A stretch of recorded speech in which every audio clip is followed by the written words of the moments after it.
Your child might be going to school with a child that comes from a home where domestic violence is the norm. Your child might be going to school with a child that comes from a home where they are being sexually abused.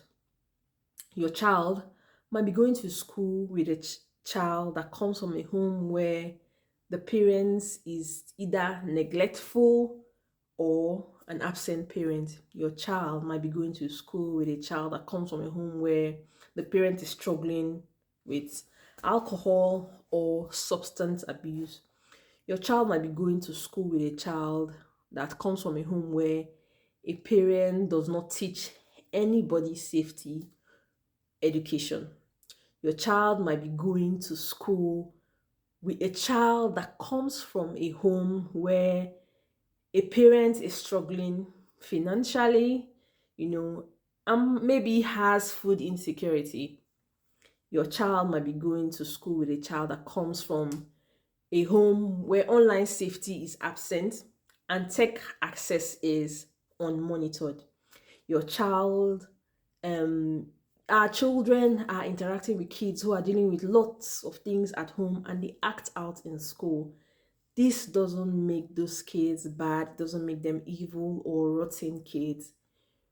We shouldn't refer them to our kids.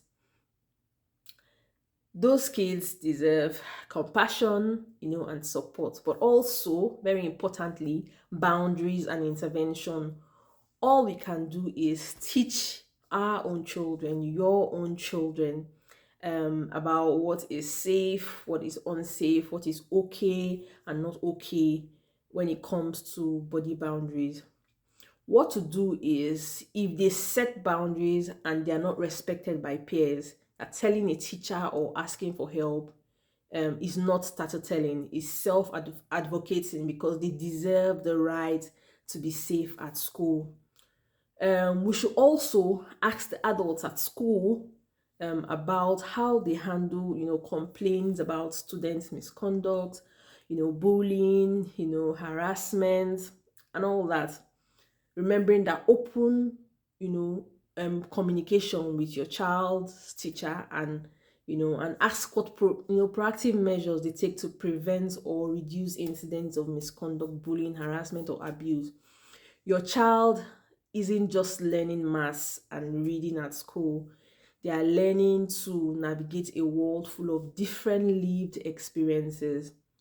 Some of their classmates may be carrying heavy, invisible backpacks filled with trauma, fear, unmet needs. That doesn't make them bad kids. It makes them kids who need support, and boundaries. As parents, we should teach our kids about body boundaries and consent. We should also talk to the schools about their safety policies, building bridges, not walls, with open communication with the school and our children. That's what I wanted to share with you. Let our children be educated, that there are kids in school that don't have boundaries, that might be going through a thing or two. So being kind and compassionate is very, very important. Like this video, share, and don't forget, most importantly, have these conversations with your children. I'll see you in my next one. Peace.